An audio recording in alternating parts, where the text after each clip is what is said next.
আসসালামু আলাইকুম। আজকে সামান্য একটু রান্না, এই যে একটা ইলিশ মাছ, ছোট একটা ইলিশ মাছ আজকে রান্না করব। এই যে হলুদ লবণ মরিচ মেখে নিয়েছি।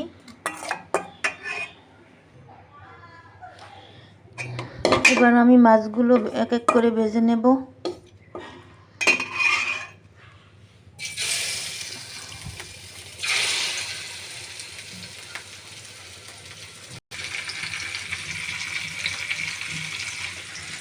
এখানে লাউ ডাল রান্না করেছি ধনেপাতা দিয়ে, মুরগির হাড্ডি গুট্টি দিয়ে।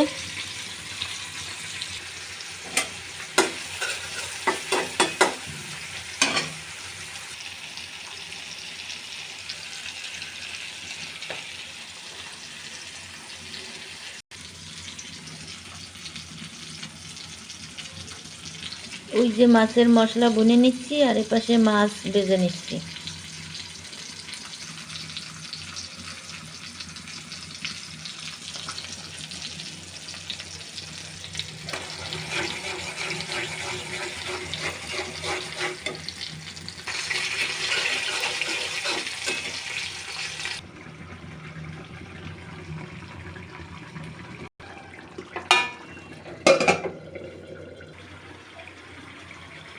রান্না শেষ।